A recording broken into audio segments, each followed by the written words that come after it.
Vamos a empezar con lo que fue la noticia de última hora de ayer y que hoy abre todas las portadas, y es el nombre propio del día, que es el del exdirector adjunto operativo, el DAO de la policía, que presentó su dimisión ayer por la tarde después de que una mujer asegurara que le agredió en su vivienda oficial, después de que le ordenaran a ella, que también era policía, que fuera a buscarle en su coche porque estaba comiendo en un restaurante y le pidieron que le llevara a casa. El juez admitió la querella a trámite y José Ángel González, el DAO, dimitió poco después. Yo creo que pasó una hora aproximadamente. Javier Bañuelos, buenos días.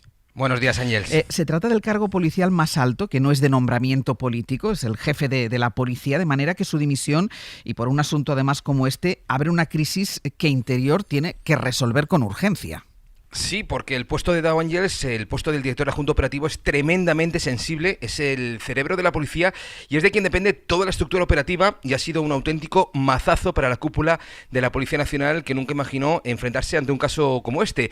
Lo cierto es que la dimisión del DAO fue fulminante, solo una hora y media después de que trascendiese su citación como querellado. El director adjunto operativo, José Ángel González, primero negó los hechos ante el ministro, pero acto seguido presentó su dimisión, y el ministro, pese a tener una confianza absoluta en él, como dejó patente hace unos meses en el Congreso. El DAO de policía es un profesional impecable. Creo que nadie de policía le dirá a usted lo contrario al respecto, sino todo lo contrario. Yo creo que todos los policías de este país, todos los policías están orgullosos del DAO que tienen en este momento. Pues finalmente Fernando Grande Marlasca anoche aceptó su dimisión, dada la gravedad de la situación ante este presunto caso de agresión sexual. Vamos a recordar los hechos. La denunciante, una mujer, también policía, y actualmente de baja por depresión, acusa al comisario José Ángel González de una penetración sin consentimiento, una violación que presuntamente se produjo, como decías, en una vivienda adscrita al Ministerio del Interior. Allí el comisario José Ángel González, según la querella, penetró con sus dedos presuntamente a la víctima, intentando masturbarla, forzándola a hacer el amor con frases como: oye, que soy el DAO. Esa expresión supuestamente va a ser aportada al juzgado a través de una grabación de audio que recogería el momento de esa agresión sexual y también las coacciones posteriores para que no denunciara. Coacciones y acoso telefónico, Ángels, que empezó primero aquel 23 de abril.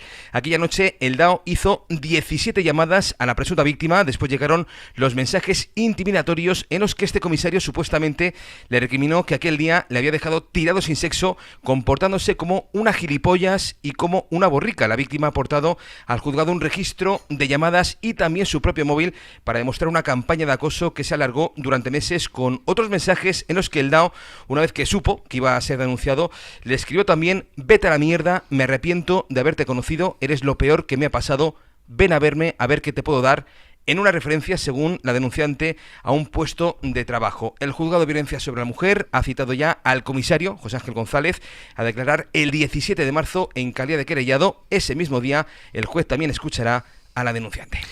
Hablando de las coacciones, a las 8, Bañuelos, nos has contado que el Ministerio va a investigar si un comisario, un hombre de la máxima confianza del dimitido DAO, de José Ángel González, fue quien actuó como cómplice y se encargó de poner en marcha estas coacciones, de presionarla para evitar la denuncia. Sí, también se le cita, de hecho, en esa querella, Ángels, es el comisario Óscar San Juan. Aquel 23 de abril estaba en la comida con el DAO, con el director adjunto operativo. De hecho, era su mano derecha y, según recoge esa querella, fue la persona que presuntamente coaccionó a la víctima para que no denunciara. Lo hizo 3 meses después de la presunta violación, con 5 llamadas. En una de ellas, supuestamente, le pidió a esta mujer, a esta Policía Nacional, que eligiese un nuevo destino y que se lo comunicase a través de WhatsApp cuando tuviese clara la respuesta de ese nuevo destino que le ofrecían. La denunciante tiene guardado, según recoge la querella, un audio de esa conversación, una llamada que la víctima interpreta claramente como un inequívoco intento de coacción, donde le ofrecieron una compensación laboral a cambio de su silencio. Ante estos hechos, pues sabemos que el Ministerio del Interior ha pedido ya al director general de la policía toda la información que exista sobre este comisario para actuar en consecuencia. Lo dicho, es una situación muy complicada. El director de la policía tiene que evaluar ya quién será también el nuevo DAO tras esta dimisión de José Ángel González por este escándalo. Un comisario que, como decíamos antes, Ángels, gozaba de la absoluta confianza del ministro del Interior, que en principio está previsto que en torno a las 9 de la mañana, según llegue hoy al Congreso de los Diputados, haga declaraciones, las primeras declaraciones ante este escándalo en la cúpula de la Policía Nacional. Gracias, Baño. Un abrazo. Estaremos pendientes de esa entrada de Marlaska en el Congreso de los Diputados, que hoy hay sesión de control, no está el presidente del Gobierno, pero igualmente hay sesión de control para ver cuáles son esas primeras palabras del Ministerio del Interior, que está en todo el foco de la polémica. Es un nombramiento de Marlaska, es un nombramiento ratificado. Es verdad que ratificado antes de que se conozca o antes de que se produzca esta supuesta violación, pero ya no solo es la agresión o la presunta agresión sexual, Cristina, sino también yo entiendo que es una manera de entender el poder primero sobre las mujeres, pero claro, alguien que es capaz de comportarse así con una mujer, uno se pregunta cómo se comporta en la cúpula. Es que recordemos, es el máximo responsable no civil, era el máximo responsable no civil de la policía. Y era uno de los uniformados que salían en las ruedas de prensa Del durante el COVID. O sea que, sí. que le hemos tenido, todos los ciudadanos de este país, le hemos tenido en nuestra casa prácticamente todos los días, dando cuenta de la marcha de las actuaciones con respecto a la pandemia y al confinamiento. O sea que no es ni siquiera alguien, digamos, ajeno a lo que fue en un momento dado nuestra vida cotidiana. Pues sí, es la manera de entender yo no sé si es generacional o no. La verdad es que conocemos casos que afectan, digamos, que es transversal, pero efectivamente es una manera no solo de la relación con las mujeres, sino de la relación de poder. Aquí lo que yo creo que se dirime fundamentalmente es cómo entiendes las relaciones de poder. Y ya si es con una subordinada, claro, pues es que esa frase, soy el DAO. Exactamente. En un momento de presunta agresión. Exacto, soy el DAO. Y está. Sométete. Y claro, la parte más vulnerable normalmente de lo que suelen ser unas relaciones de poder son las subordinadas, sin ninguna duda, porque ya entra además en el elemento sexual y el componente sexual.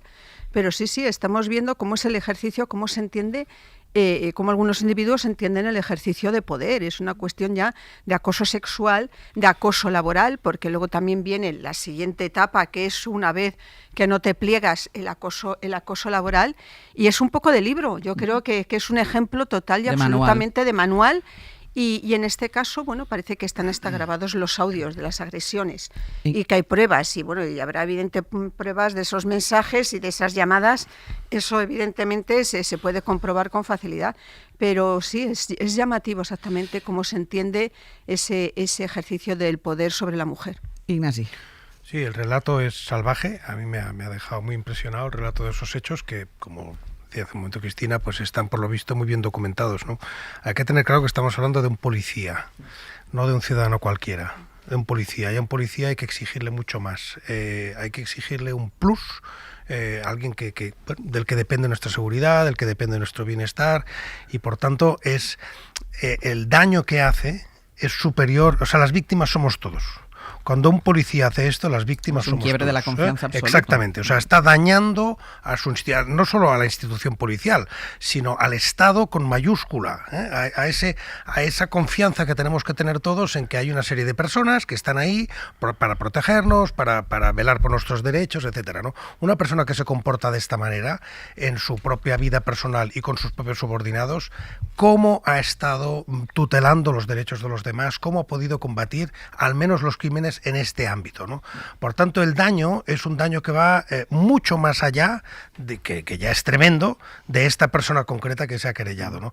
Y en ese sentido, pues yo sí creo que el ministro Marlaska tiene muchas explicaciones que dar. Yo lo siento, pero creo en el concepto de responsabilidad política, que va mucho más allá de la judicial y de la penal, y que, como ocurrió con otros asuntos que ya que están ahí en curso, que uno se preguntaba, ¿cómo has podido tener a fulano tan cerca y no enterarte de quién era? Eso lo hemos vivido hace poco en España. Bueno, pues en este caso de nuevo. O sea, ¿cómo puedes haber tenido a esta persona, salvo que sea realmente un Dr. Jekyll y Mr. Hyde, y entonces resulta que nadie a su alrededor pudiera entender este tipo de conducta? Eso es muy raro que eso sea así, y por tanto hay muchas explicaciones que dar. Sí. Ángel. Sí, bueno, está casi todo dicho sobre la crueldad del relato, ¿no? O sea, y sobre las frases, el lenguaje que se utiliza, y sobre la sensación también de impunidad que se nota en todo el relato de la querella con la que actuaba esta persona. Yo estoy de acuerdo con Ignasi en que hay una responsabilidad también política. Era una de las personas que trabajan cerca del Ministerio de Interior reconocen que era una de las personas de confianza de Marlaska. Le sacó del puesto superior de policía en Aragón en 2018 y luego lo renovó en 2024, lo hemos contado, a pesar de que cumplía los 65 años. Se cambió la ley orgánica de personal de la Policía Nacional. En aquel momento se sospechaba que se hizo precisamente para mantenerlo un tiempo más en el cargo y se hizo además con un Real Decreto, aprovechando el momento de la Dana. Quiero decir, hay una relación especial entre el ministro de Interior y el DAO y bueno, las declaraciones que hemos oído antes, él mismo lo ha reforzado la figura, y es verdad que era una persona bastante respetada dentro del cuerpo y que esta noticia tiene a muchos de sus subordinados en shock. Pues vamos a hacer una pausa porque, como hablábamos de las responsabilidades políticas, hay reacciones políticas. El Partido Popular ha reaccionado inmediatamente y han reaccionado por la responsabilidad que tiene el ministro Marlaska y de allí también el presidente del gobierno, Pedro Sánchez. A la vuelta vamos con estas reacciones. Pues vamos con las reacciones que les decía, porque el caso de la denuncia por presunta agresión al máximo responsable de la policía ha servido al Partido Popular para centrar las críticas por esta agresión sexual en el gobierno, en la responsabilidad del gobierno.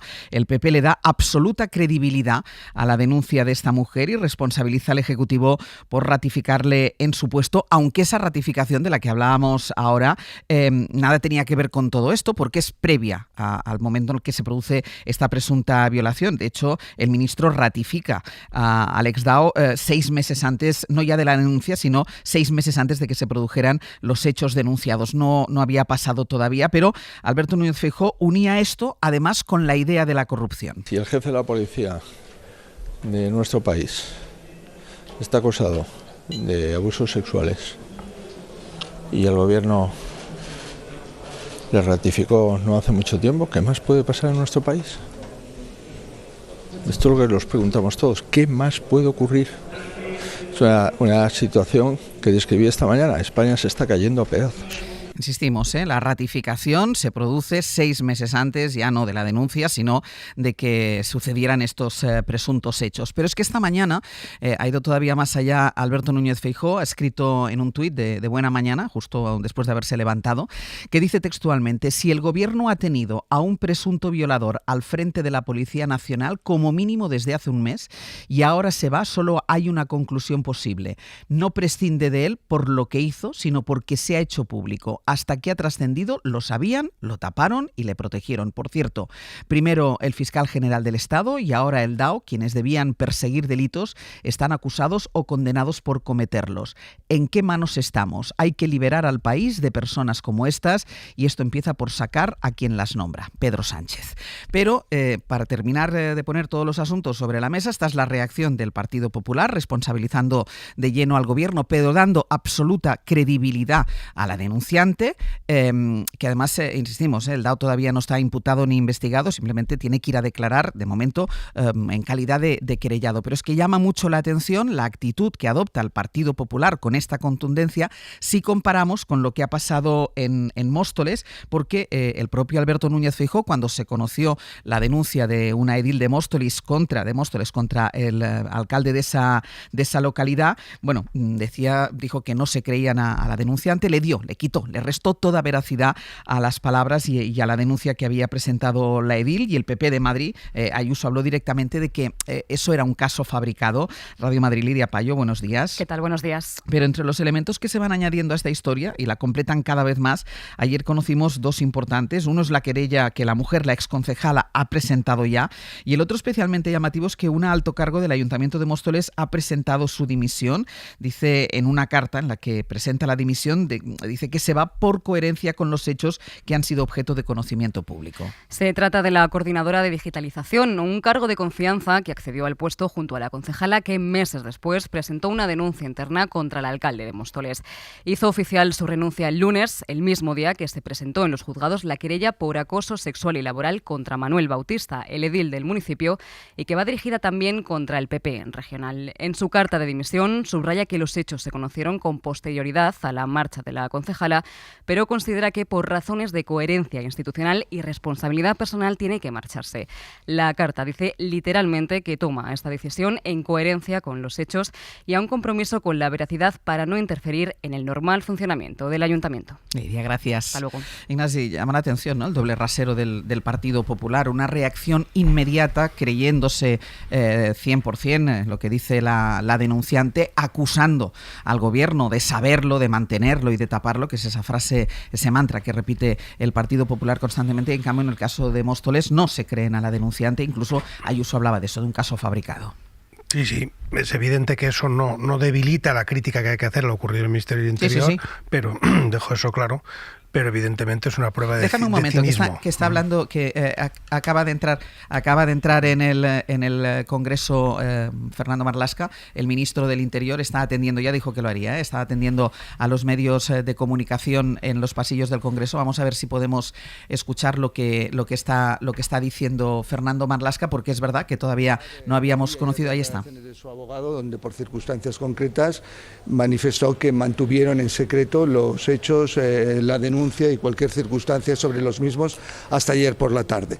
En segundo lugar, si hubiera habido algún conocimiento, alguna posibilidad de conocimiento, creo que cualquiera de los medios de comunicación os podréis haber hecho eco de cualquier circunstancia que hubiera podido conocerse, saberse, sindicatos policiales, etcétera. Evidentemente no se sabía nada hasta ayer, vuelvo a decir, e inmediatamente una vez tomada conocimiento, porque exige inmediatamente saber el contenido de la querella, una vez leída, evidentemente no había otra decisión por la gravedad de los hechos y por salvaguardar el propio prestigio de la Policía Nacional, que requerirle la renuncia y, caso de que esta no fuera inmediata, el cese inmediato del director adjunto operativo. Es decir, a pesar de que la denuncia se interpuso en enero, ¿ustedes desconocían la denuncia? En todo este tiempo a sus oídos no había llegado ninguna noticia sobre esa denuncia.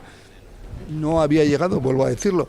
Me remito a las propias manifestaciones del abogado de la víctima en ese sentido. Si hubiera llegado cualquier conocimiento mínimo, la decisión que se tomó ayer inmediatamente a conocerlo, se hubiera tomado previamente. Desde luego, creo que me conocéis, ya ha habido algunas otras cuestiones que he actuado, que no nos duele ninguna decisión inmediata ante hechos de gravedad. Y este evidentemente es de una gravedad manifiesta que no podemos en modo alguno relativizar. ¿Van a pedir el cese o la dimisión del comisario San Juan, del segundo del DAO, teniendo en cuenta que la víctima dice que cooperó de alguna manera en todo lo que estaba sucediendo? Inmediatamente se ha pedido una información reservada y se está estudiando, pero sí se ha acordado también, he pedido que se acuerde que se le releve de cualquier responsabilidad dentro de sus funciones actuales. Evidentemente, vuelvo a decir, la contundencia es el primer elemento en hechos de esta gravedad, y dejarme decir que lo único que solicito también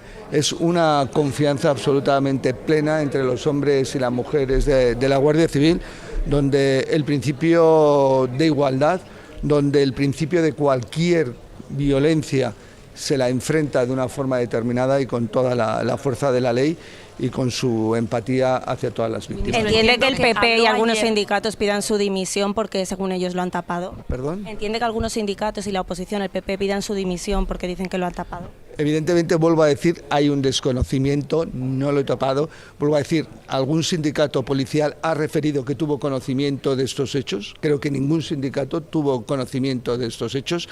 El propio abogado, vuelvo a repetirlo, estos son cuestiones objetivas, manifestó que lo mantuvieran en secreto. Evidentemente me parece instrumentalizar un hecho de tal gravedad de una forma indebida. importante es lo que se ha tomado en consideración, que es el cese, la petición de renuncia, sino el cese inmediato ante una gravedad de estos hechos, y ahora es el momento de la justicia y también de todo el respaldo, evidentemente, a la víctima. Señor ministro, ¿habló usted ayer con el DAO cuando saltó? No hablé con el DAO, hablé directamente como procedía o entendía conveniente con la Secretaria de Estado de Seguridad y con el Director General de Policía, vuelvo a decir, solicitando en primer lugar un conocimiento inmediato de la querella para saber de lo que estábamos hablando, y una vez leída la querella, inmediatamente, creo que he leído muchas querellas en mi vida y sé valorar lo que es una querella y lo que se dice en ella, la renuncia y si no el cese. ¿Qué le llamó la atención de esa querella? Esto ya es una cuestión de la acción de la justicia. Me parecieron unos hechos graves y una aportación de unos elementos que deberán ser analizados. Es el momento de la acción de la justicia. Para mí, evidentemente, una decepción manifiesta y desde luego la única posibilidad que existía, que no es otra que relevarle de su puesto si él no renunciaba inmediatamente. Llevan algunos medios que se coaccionó a la víctima. Pues estas son las primeras palabras de Fernando Marlaska. Dice el ministro del Interior que se enteró ayer por la tarde que ni siquiera conocía la existencia de esa denuncia, que es previa, que es de hace ya unas semanas. No conocía esa denuncia. Dice que el mismo abogado ha dicho que es que quisieron mantenerlo en secreto, y defiende que su actuación fue inmediata. Pidieron la dimisión y si no hubiera sido así, si no hubiera dimitido por voluntad propia el hasta ahora máximo responsable de la policía, si hubiera procedido a su cese. Y sobre el tema que estábamos hablando, la reacción de la oposición y de los sindicatos policiales. Primero, él dice que ningún sindicato policial ha dicho o ha demostrado que conocieran la existencia de los hechos ni de la denuncia antes, y sobre la oposición pues dice eso, que es otra oportunidad que encuentra el Partido Popular para instrumentalizar el caso. Ignacio, que estabas hablando tú. Sí, muy brevemente, porque efectivamente aquí son dos frentes distintos, ¿no? Uno es la hipocresía del Partido Popular, de que en sus propios asuntos pues no da credibilidad a la víctima, protege a los suyos, vuelve a una situación pues que no habíamos visto desde los tiempos de Nevenka y Ponferrada, o sea, de unirse todos, de poner en cuestión, poner presión sobre la víctima, etcétera, y eso le debilita mucho para tener la autoridad moral que podría tener en este momento para pedir cuentas al Ministerio del Interior, ¿no? Y por otro lado, pues lo que escucho de Marlaska, que a mí me cuesta mucho de entender, o sea, que efectivamente yo no sé qué policía tenemos que puede tener a alguien ahí denunciado durante 2 semanas y que no se ha enterado nadie en todo el cuerpo, ¿no? O sea, yo entiendo que el abogado dice que se ha mantenido secreto para nosotros, que no somos policías. Hay muchas cosas que son secretas para todos los que estamos aquí y para los que nos escuchan. Pero es que además, Ignacio, entiendo que cuando llega en un caso de tal gravedad, cuando se presenta la denuncia, los superiores al DAO, que en este caso es el Ministerio, deberían estar informados como mínimo de que se ha presentado la denuncia.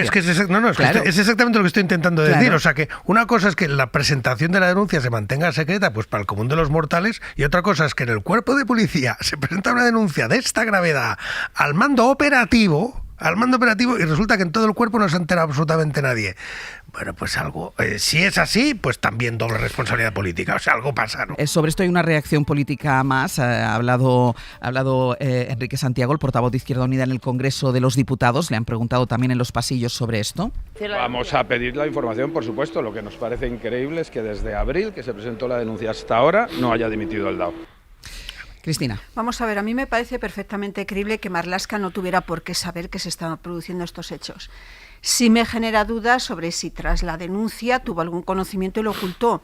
Lo que también me parecería absurdo, porque al final iba a trascender. O sea, es muy complicado mantener en secreto una denuncia por violación y por agresión sexual contra el máximo dirigente de la policía. Entonces, hombre, lo lógico es que Interior se hubiese adelantado y hubiera adelantado el relato a que esto antes de que esto tuviera trascendencia pública. Entonces, cuesta pensar que después de una denuncia no tienes ni idea de que esto está ocurriendo, pero también hubiera sido una enorme torpeza pensar que esto puede ocultarse.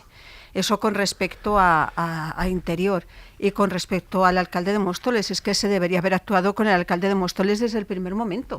Es verdad que se decía, bueno, es que no ha denunciado. Vale, ya ha denunciado, ya la señora ha ido a los juzgados, la denunciante ha ido a los juzgados y ha denunciado. Si el argumento era que no había denunciado, pues yo creo que ya tiene todos los elementos el Partido Popular para tomar una decisión contra un alcalde. Es verdad que es un cargo electo, que no es un cargo que sea posesión del partido, pero sí tienen que actuar contra el alcalde de Móstoles, acusado de unos delitos también muy graves que tienen que ver contra la libertad sexual, independientemente de lo del DAO, independientemente de que entendamos que lo del DAO, que es verdad, que hombre, estamos hablando del responsable operativo de la policía.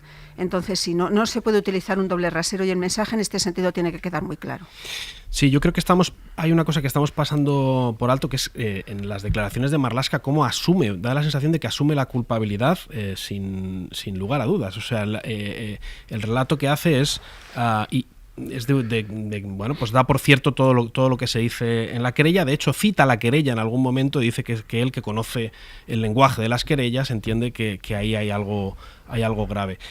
Creo que aquí el tema también es la grabación, probablemente, ¿no? Hay una grabación y debe ser, no la hemos escuchado, pero la grabación debe ser inapelable, debe ser una grabación en la que toda la crudeza que se lee en la querella está reflejada en esta grabación. Y sobre el tema de Móstoles, por supuesto, hay una doble vara de medir y es evidente. Es cierto que probablemente en la carga de la prueba también haya diferencias entre los dos casos.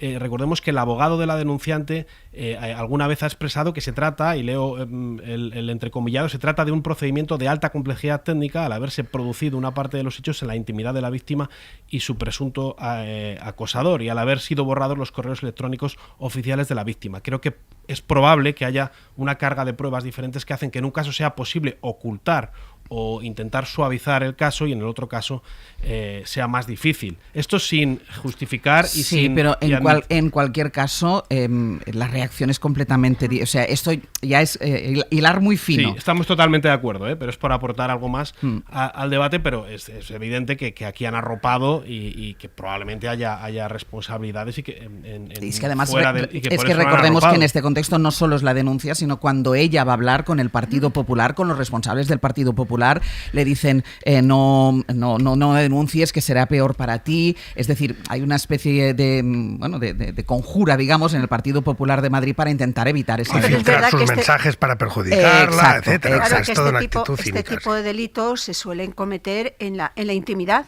y entonces siempre generan una dificultad, pero es verdad que en el caso del alcalde de Móstoles es que ella lo denuncia ante los órganos, habla con los altos cargos del partido, claro, es decir, no es una cosa que es que puedes decir lo ignorábamos, no, es que hemos visto las conversaciones y lo que le dicen y te tiro los tejos y pues sí, efectivamente, es que no podemos acusar a la denunciante de que se callara y de que ocultara la situación que estaba viviendo. No hubo otra cosa es que le dieras no hubo. No hubo investigación interna. Hay que repetir eso una y otra vez. Al contrario, se la intentó disuadir para que no presentara. Pero es evidente que en su momento ella lo expresa ante sus superiores lo que la está pasando. Sí, y hay esa famosa frase de Serrano cuando le preguntaron en una rueda de prensa que la respuesta es: ¿y usted cómo liga? Como justificando la manera de comportarse con alguien de su entorno, del alcalde de Móstoles. Mira, como teníamos el debate de si se puede o no se puede saber la denuncia dentro del ministerio o dentro de la policía, también lo decíamos nosotros aquí, teníamos nosotros el debate con el micro apagado cuando estábamos en publicidad,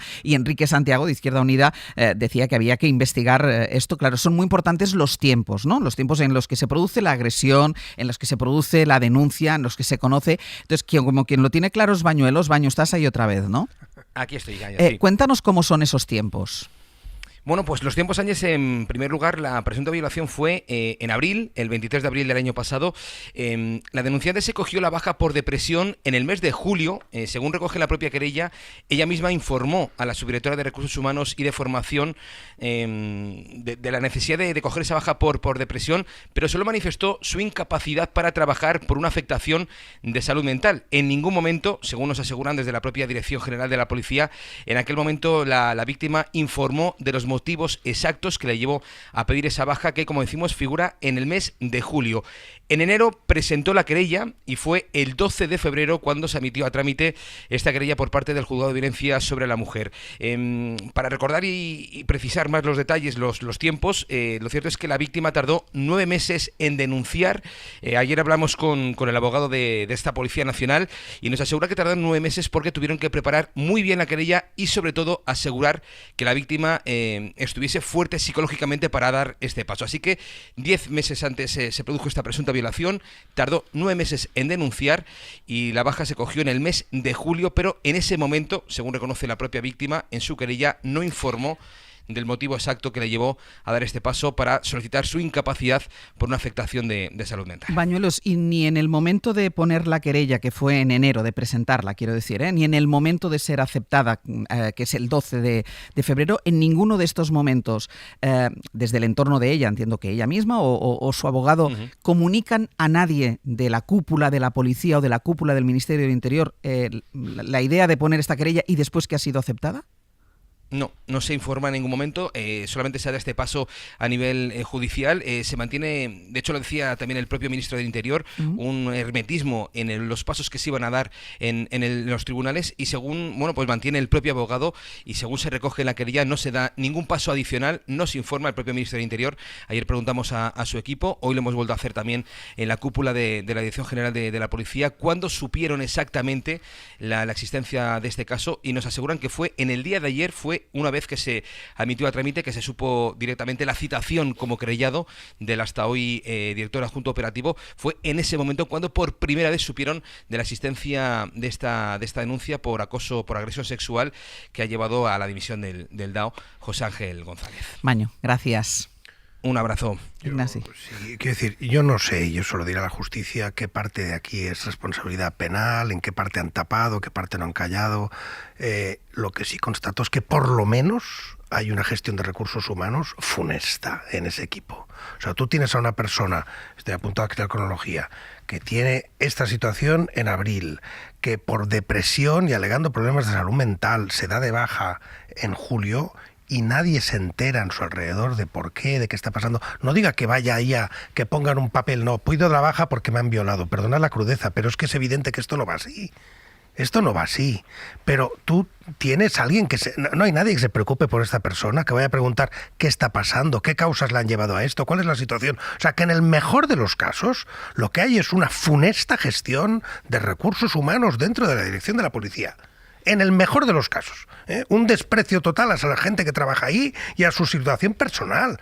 Tú tienes una persona que desde julio está afectada a su salud mental y en la policía, insisto, que se supone que de información sabe algo, porque es su función principal, desde julio hasta hoy nadie se ha preocupado de saber qué problema de salud mental le ha llevado a eso. Pero Ignasi, ahí digo, en el mejor de los casos eso no es criminal, pero yo ahí sí puedo, es funesto, yo ahí sí puedo entender a la denunciante, porque esto nos lo encontramos en muchos casos, que no la dificultad, todo, que no explique, que no quiera contar. Yo ahí sí que tarde muchos meses. Eso es muy habitual, muchísimo. hasta que asimilas qué es lo que te ha pasado. Muchísimo. Y la situación es muy habitual. Pero insisto, una cosa es lo que ella cuenta y otra cosa es que en la policía, es que insisto, esto no está ocurriendo en una unión de carpinteros, con todo mi respeto a la unión, está ocurriendo en la policía, que de información sabe algo. Es una profesión de riesgo evidente que yo creo que tiene que haber por estrés. Yo ahí sí respeto incluso por depresión y por carga, y puede haber, o sea, que esto de las bajas por depresión o por... No tiene que ser una cosa extraña en un trabajo tan complicado y tan difícil se ocupa de eso, como el de la policía. Y entonces hay psicólogos internos. Sí, pero no tienes por qué explicar cuál es tu situación y por qué. Además, tú puedes tener una depresión por nada también, ¿eh? Ojo. Ángel. Sí, lo que yo no entiendo es por qué van a taparlo, por qué van a intentar taparlo durante tanto tiempo, por qué no hacer una explosión controlada o por qué no hacerlo de otra manera. Cristina. O sea, claro, no sé cuál puede ser el eso da motivo. argumento a que no lo supieran hasta ayer. Claro. O sea, por eso es uno de los argumentos para que no lo supieran hasta ayer. A lo mejor, otra cosa, siguiendo la reflexión de Ignacio, otra cosa es que a lo mejor en ese entorno se sospechará algo. Mira, con el tema de Ábalos, es cierto que sobre la vida personal de Ábalos era de público conocimiento. Era notorio. Lo conocíamos todos, o sea, en el Congreso se sabía cuál era la situación personal, familiar, emocional, incluso te diría, de Ábalos. Yo no sé si a lo mejor en el círculo más estrecho del DAO se conocía algo, se intuía, se sospechaba, yo no lo puedo saber. Pero es cierto que hombre, hasta que a una mujer agredida o presuntamente agredida, porque es verdad que vamos a hablar de presunción, se decida denunciar, lo habitual es que pase mucho tiempo hasta que dé ese paso. Dejadme que vaya publicidad porque a la vuelta vamos a ir al Congreso de los Diputados, que hay sesión de control. Les decía, no está el presidente del Gobierno, pero está siendo una sesión de control que ya ha arrancado, ya ha empezado con el tema que estamos analizando desde que hemos empezado el abierto. En directo la sesión de control al Gobierno en el Congreso de los Diputados. Con esa tributación, no está de acuerdo. Está respondiendo a una pregunta que le formulaba Ione Belarra, la vicepresidenta María Jesús Montero, pero Ana Fernández Vila, buenos días. ¿Qué tal, Ángeles? Buenos días. El arranque de la sesión ha sido ya señalando directamente al ministro Marlaska por el tema de la acusación de la denuncia contra el DAO. Sí, está cargando el PP con todo contra el Gobierno hoy, pidiendo la dimisión de Marlaska, acusando al ministro de haber tapado el caso. Son ustedes encubridores de presuntos delincuentes. Pudren todo lo que tocan. Señor Marlaska, da náuseas verle a usted sentado en el banco azul. Todo un ministro del Interior tapando una presunta agresión sexual. Lo denunciaba hace unos minutos el secretario general del PP, Miguel Tellado, y antes lo hacía también la portavoz, Esther Muñoz, nada más arrancar la sesión de control al Gobierno. Para rematar el día de ayer, nos enteramos que quien dirige la Policía Nacional, mano derecha de Marlaska en Interior, presuntamente ha violado a una subordinada. Sabemos que lo conocían y que ha cesado y ha sido dimitido única y exclusivamente porque ha salido a la luz, no por lo que ha hecho. Señora vicepresidenta, usted vicepreside un Consejo de Ministros en el que el señor Marlaska todavía es ministro. Eran preguntas a la vicepresidenta del Gobierno, María Jesús Montero, que ha defendido la actuación de Marlaska. Ha actuado como y cuando debía, ha dicho la vicepresidenta. En el día de ayer, señora Muñoz, el Gobierno hizo lo que tenía que hacer y el señor Marlaska hizo lo que tenía que hacer. Ante el conocimiento de este caso, pidió la dimisión y en el día de hoy este señor no ostenta esa responsabilidad. Y ha denunciado también la vicepresidenta la doble moral del PP por rasgarse las vestiduras, ha dicho, con casos ajenos y no con los suyos. Lo que llama la atención, señora Muñoz, es que ustedes, como siempre, utilicen una doble moral. Cuando ocurre algún caso, o bien de abuso, agresión, presuntamente, sobre una persona, sobre una mujer, que pertenezca o que esté relacionado con la esfera del Gobierno, ustedes se rasgan las vestiduras. Pero, sin embargo, cuando hay miembros de su partido que permanecen en las instituciones y que después de las denuncias presentadas no hacen absolutamente nada, como el caso del alcalde de Móstoles o el alcalde de Algeciras, y ustedes ahí no se sienten... Se defiende así el Gobierno y Ángels de este asunto que va a ser el centro del debate. Se espera un pleno muy complicado hoy aquí para el Gobierno. Gracias, Ana. A vosotros. Claro, es que la verdad escuchar a Tellado diciendo que encubren, apoyan, bueno, pues lo que está haciendo el Partido Popular en el caso del alcalde de Móstoles. Es decir, que podría taparse un poco el Partido Popular a la hora de lanzar estas acusaciones, más allá de que se pueda hablar de la responsabilidad política que tenga el ministro, y evidentemente de eso ha ido el debate hasta ahora por parte de esta mesa de análisis. Pero el Partido Popular es evidente que tiene un problema cuando los casos de presuntas agresiones sexuales o de abuso de poder, que era una de las frases que decía Tellado, cuando estos casos se producen dentro de las filas del Partido Popular, porque no solo es que no se crean a la víctima, sino que intentan persuadirla para que no presente ningún tipo de denuncia.